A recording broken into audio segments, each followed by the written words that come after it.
Hi, welcome back to the printmaking studios here at Central Queensland University. In this video, I wanted to share with you some tips to support how you will ink and print your linotile. In particular, we'll be looking at the first colour today. But just before we do that, it might be useful also to have a look at the preparation of the linotile. I'm using some water-based inks here, and sometimes just cutting and working the surface. A small amount of residue from your skin can sometimes affect the surface of the linotile. If you're using oil-based inks, that isn't usually a problem, but I have found that with water-based inks, presumably like the ones that you'll be using for this project, if there is that kind of subtle residue on the linotile, it can repel the ink a little. So I guess as a part of a troubleshooting exercise, we might just have a look at what you might do to your plate or your block in this instance prior to providing some ink. So let's do that now. So here's our cut linotile. We've modified the shape from the original block so that it works with our design. You'll recall we've left a border around the outside and we've transferred our design onto the linotile.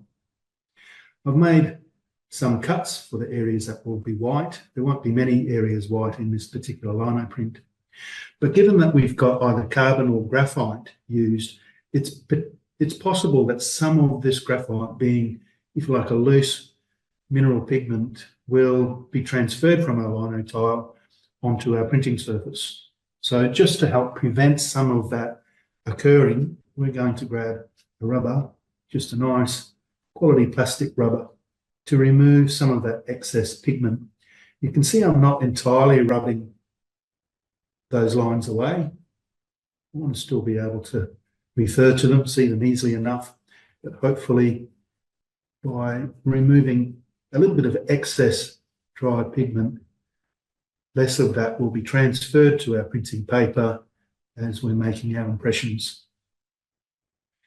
Also, what you'll find is that occasionally you'll get little bumps on the surface. It's part of the manufacturing process, little dry areas of the, the lino compound will dry on the surface, and it might be useful to remove those. You can do that simply by identifying them and picking them off, but in this instance, as you can see, I've got 800 grit wet and dry sandpaper. So assuming I've completed erasing all of those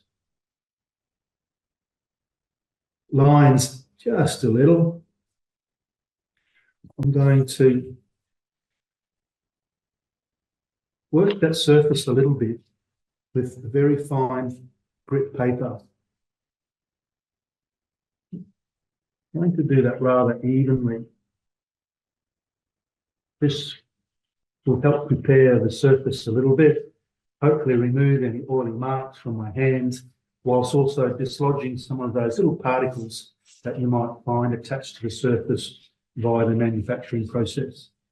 We've also cut away some of the hairs on the side from the backing jute, and I've also got a little bit of a flame to those just from the cigarette lighter, just to help control those. All right, so this block is now ready for printing. So now we're ready to apply some ink to our block, but let's just make sure we've got everything that we need. We'll need some spatulas. That'll be useful to mix up our inks. As noted, we're using water-based inks. We've also got some barons. We've got a couple of different types here. Something like this is probably going to be the most economical and probably also more likely to find in your local art supply store. We also have some paper. As noted in the previous video, this is just smooth, acid-free, light cartridge. The smooth surface is going to make it easier to pull an impression from our plate so that we get a nice clean image. But also the light weight of the cartridge paper is really handy if you're hand printing. The thicker the paper, the more pressure you're going to need. So something like this is fairly useful. Because our water-based inks have moisture in them, the thinner paper can go out of shape a little bit as areas of the paper are wet, whilst other areas remain dry. And so you get that kind of cockling. But let's persevere with some fairly affordable cartridge paper at the start.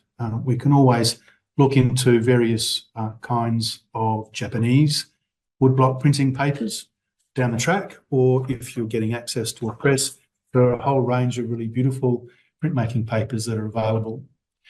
I'll be also using, as well as hand printing, I'll be using a press. I've got an intaglio press behind me rather than a relief press. So it's set, I guess, to provide the right pressure for this kind of process. When I'm using the press, I'll be also using some different kind of paper stock. I've got a heavier cartridge there, but also I've got some Fabriano, which is slightly tan colour, I guess. And that might also create opportunities to introduce different kinds of colour relationships into the image. So your paper is very important. And of course, there are different kinds of papers that are more suitable for different kinds of printmaking processes. At this stage, being an introductory short course, then probably best, I think, just to work with whatever is available to you. If you're looking to progress further with printmaking, then of course there are specialist suppliers, for instance, Melbourne Etching Supplies and similar kinds of art suppliers specialise in those kinds of materials. And you can talk to those suppliers. There are people there who will give you great advice around the best papers to meet your needs relevant to the kind of printmaking processes you're undertaking. What else have I got? I've got some clean cotton rags. I've also got some newspaper. That's just also potentially handy to clean up. I've got a little spray bottle with water in it. Given we've got water-based inks, that'll be handy with cleanup later also. I've also got a brayer. This one still has a bit of talc on it from when we last used it. More than likely, your brayer is going to be a little speedball brayer.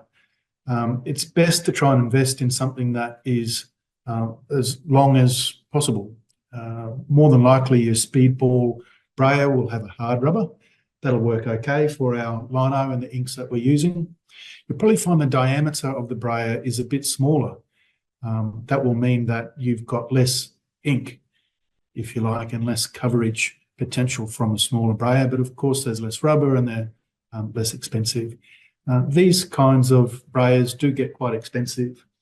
In a minute, you'll see that I've actually got a wider one again, which will be handy given that we've got a specific shape, proportions, if you like, to a linotile, and it'd be great to pass the brayer across it in a couple of different directions. But more about that in just a second. So under our data can, you can see I've got a larger brayer here, and I've also mixed up some ink. I've tried to keep the reservoir of ink fairly thick here, but using my spatula, I've tried just thinning it out at the front so that I've got a nice line of ink that's easy to pick up without getting too much on my brayer at a time. Just prior to printing, preferably away from where your ink is, if you've made a series of cuts into the surface, sometimes little bits of linoleum can be found down in those little grooves and can be easily picked up and then placed back onto the surface of your plate, all kind of covered in ink. So it's a good idea just to brush those away in a clean space away from your ink so that those little dry flakes of linoleum don't get into your ink.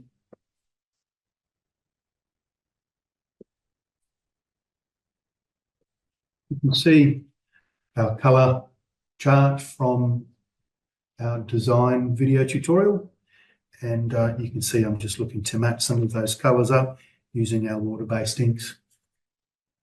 All right, just going to draw the brayer very briefly into that front leading edge of my reservoir of ink. And to get the ink to distribute, it pays to lift up the brayer as you go. Of course, you'll just be placing it right back where it was if you're not lifting the brayer on the surface of your table. Little gremlin there already. Let's see if we can get rid of him. What we don't want to do is get too much ink, say in the middle. It'll just splatter everywhere. We've got a really thick kind of viscous ink. That's perfect for this kind of relief making. But we just want to slowly introduce ink to the brayer so that it's evenly distributed. It doesn't splatter all across our brayer handle.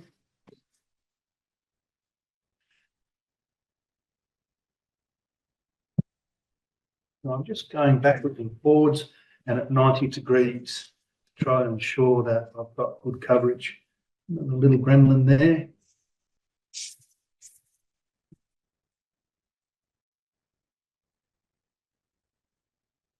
Quite a bit of white in this ink. In spite of that, it still has a degree of transparency.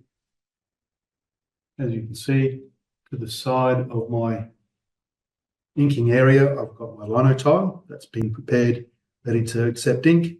And I'm just going to place it down on that front leading edge without skidding across it too much. You can see how much ink has come off my brayer and been transferred to the block.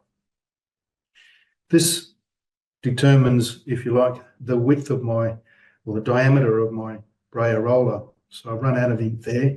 So I guess what I'm looking to do is to apply this ink rather meanly. I want to get a thin coverage. If I've got too much ink on my brayer and I deposit too much ink on my Linotile,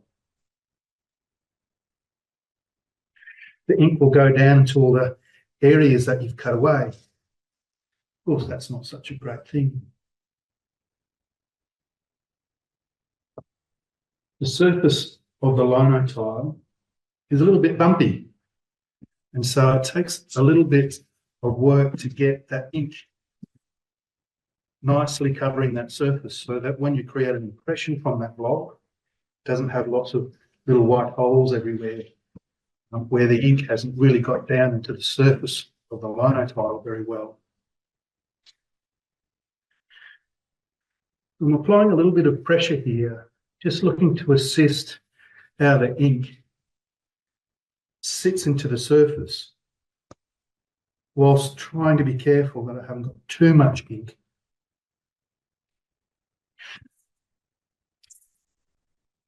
That's going to go down to the areas that I've cut away. Want nice sharp edges there, all the way through the printing of my edition. So just the right amount of ink is perfect. You may be able to hear this ink at the moment. As I said, it's a viscous ink, so it's going to peak when you roll the brayer across it. If this noise is too low in sound, in tone, you've probably got too much ink. It's a bit sloppy, it'll squelch. What we're looking for is more of a high-pitched sound created from all of those little peaks as I roll the brayer across the wet ink. It should sound a little bit like cicadas. So, the Japanese were very good at inking their woodblocks. Woodblock was a little bit porous, but they might apply 26 or more layers of colour. And so you don't want that colour to be too thick if you're doing many layers. So just the right amount of ink is going to serve our needs well.